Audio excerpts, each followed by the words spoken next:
આપણે બાળકોનો જે સત્યાનાશ કરી નાખ્યો છે અને પછી જ્યારે બાળક 18 વર્ષનું થાય ત્યારે એમ કે કેમ આમ કરે છે, પણ એ આપણી જ પ્રતિકૃતિ છે, આપણે ભૂલી જઈએ છીએ. બાળકોને આપણે કેવા બનાવ્યા છે. સાહેબે મારી પહેલાં થોડી કોમેડી કરી એટલે મને બી એકદમ બેઠા બેઠા એક વાત યાદ આવી. મેં તો હું બી થોડું કોશિશ તો કરું.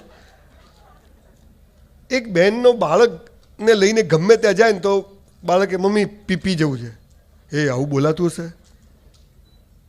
કોઈના મહેમાનના ઘેર જાય, ડૉક્ટરના ત્યાં જાય, છોકરું કંઈ બી થાય મમ્મી પીપી જવું છે. તો કે જો બેટા આવું ના બોલાય. તારે પીપી જવું હોય ને તો મારા કાનમાં એને કહેવાનું કે મમ્મી મારે ગીત ગાવું છે. શું કરવું છે? ગીત ગાવું છે. પછી છોકરો ક્યાંય બી જાય, એકવાર પ્રોગ્રામમાં ગયા, પ્રોગ્રામ 1.5 કલાક ચાલે, પેલું છોકરું દોડતું મમ્મી પાસે, મમ્મી મારે ગીત ગાવું છે. લઈ ગયા બાથરૂમમાં. 2-3 મહિના પછી એક કથામાં ગયા. કથામાં સરસ સત્સંગ ચાલતો હતો. પેલા છોકરાને આવ્યો કંટાળો, મમ્મી મારે ગીત ગાવું છે.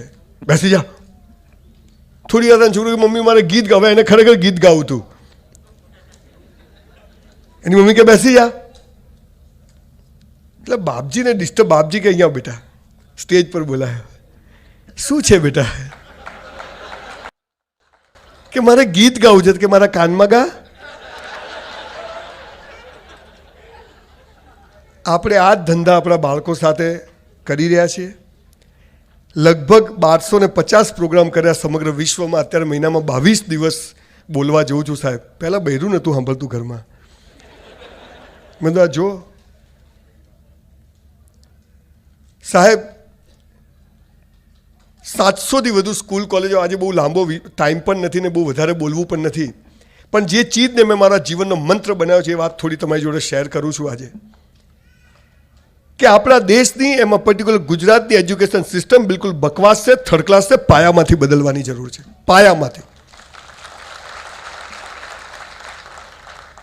એ જ ખટારા જેવું ભણવાનું અને 9,000 નોકરીઓ માટે 9 લાખ લોકો અરજીઓ કરે. એજ્યુકેશન સિસ્ટમના કારણે આજે કોઈ મજામાં નથી. અને એવા સમયે એક એવી વાત લઈને હું નીકળ્યો છું. મેં મારા જીવનનો મંત્ર બનાવ્યો છે કે આ ચીજ માટે હું આજે ગુજરાતમાં કામ કરીશ.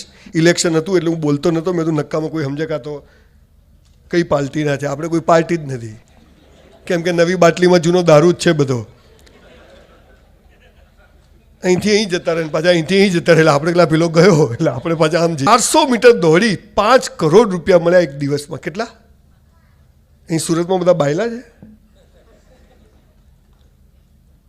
65 કરોડ યુવાનો છે આ દેશ પાસે. કેટલા? 65 કરોડ. સાલો ઓલિમ્પિકમાં એક ગોલ્ડ મેડલ નથી આવતો. આવે છે. આટલા માટે રહી ગયું. રહી જ જાય દર સાલ. અને પેલા જાપાન ને ચાઇના આવડા છે 20, 25, 50. અને આપણે બ્રોન્ઝ નોમિનેશન. બધા બાયલા છે.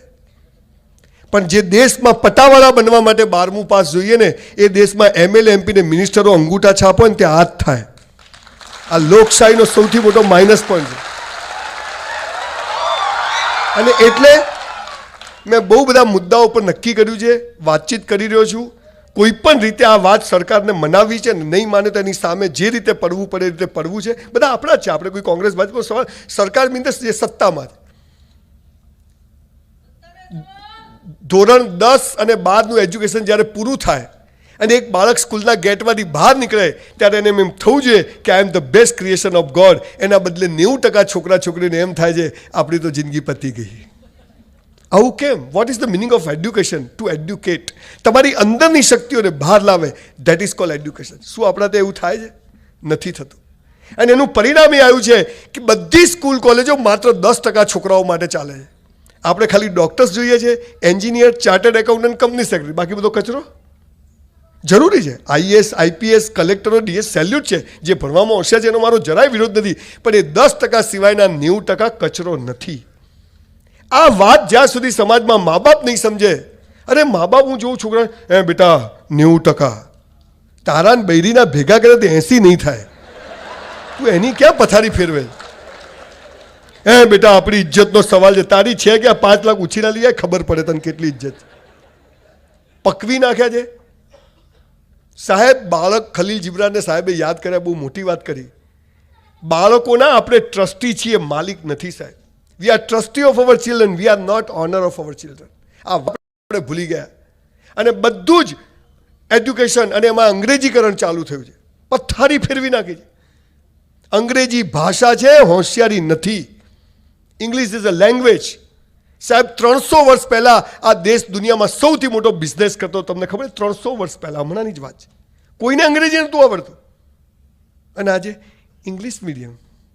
હાલું ઘરમાં માં દેશી બોલતી હોય, પેલી બહેનો હિન્દીમાં, છોકરું ઇંગ્લિશ, ચાઇનીઝ ભેળ થઈ જાય છોકરું.